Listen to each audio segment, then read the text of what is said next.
Hello again.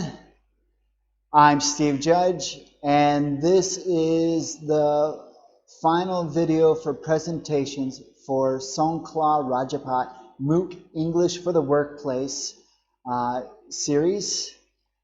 And this is our final video on presentation structure, and we are going to talk about the conclusion. In your conclusion, you want to sum up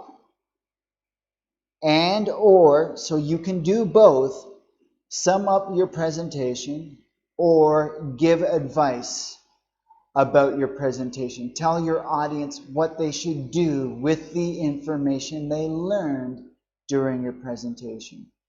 So you can do both in your conclusion. Next, you want to thank your audience, show appreciation to them. And then finally, you want to invite questions from your audience and handle any questions people have. Let's look at language or how to do that. So, when you want to sum up, you're going to have the phrase to conclude. So to conclude, I talked about, and you tell them what you talked about. In conclusion, now to sum up, so let's summarize or let's recap what I've said. Finally, may I remind you some of the main points we've considered. And I've used these before, and I've been doing them in the video, if you haven't noticed. After we finish the introduction of body, I've been summing up. So when you make your final point, you want to restate the main ideas of what you talked about, so your audience remembers. If you are going to give them recommendations or suggestions, you can use these phrases. In conclusion, my recommendations are, and you tell them what to do. Or you can say, I therefore suggest, propose, or recommend, and then you tell them what you want to do. They all suggest, propose, and recommend have similar meanings. Propose is probably the most formal and the most light. Suggest is probably the more informal out of the three. Next, you want to thank your audience. So we have three sentences you can say to do that. Thank you for your attention. May I thank you for being such an attentive audience, or thank you for your time. Again, choose which one better reflects your style, your mood, but they all do the same thing.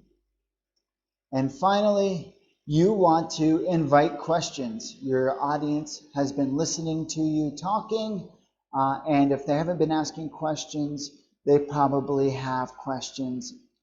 And questions are good. It means they've been listening and they're interested in what you're saying. So you want to end with your choice. Now, if anyone has any questions,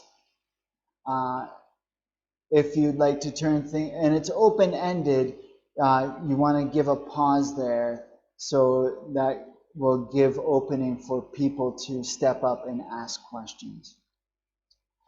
I'd like to turn things over to you and answer any questions that you may have. And the audience already knows that it's being applied. This is more formal than the first one. And then the last, this is informal, and I kind of like this one. I'm sure you have some questions, and I'd be happy to answer them now. And then the audience knows, okay, it's our turn to ask questions.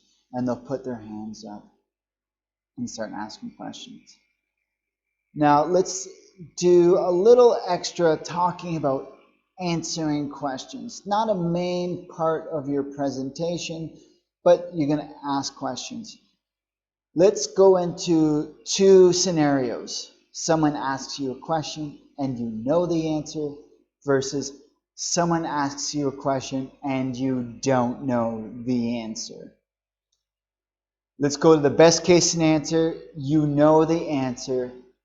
And these phrases are really good to use, especially if you're selling a product or you're trying to get them to share your idea or your approach. Say you want to do something and you want them to agree with you.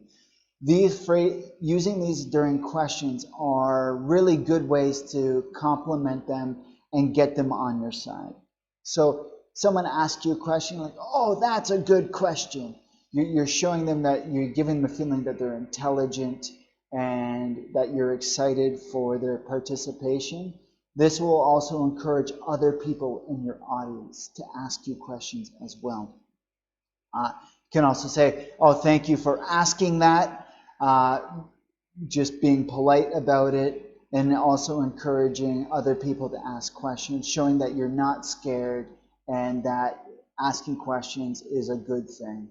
Or that's an important point, again, making them feel intelligent and important as well. And these are really good phrases to say to get them encouraging more questions and having people get on your side. Now, there are some times where you don't know the answer. This is a nightmare for a lot of people, and it's not the end of the world. In the end, always commit. If you can't answer a question, tell them why, and tell them you'll get back to them. So here are some phrases. So someone will ask and you're like, I'm afraid I can't say. Be honest. If you don't know, you don't know. Don't lie. Because you went through a presentation, building confidence, and if you get caught saying something that's not true or you think may be true but you're not sure, be honest. Tell them, I don't know, and explain why you don't know. Maybe it's some information that never came up in your research, or maybe you think but you're not 100%.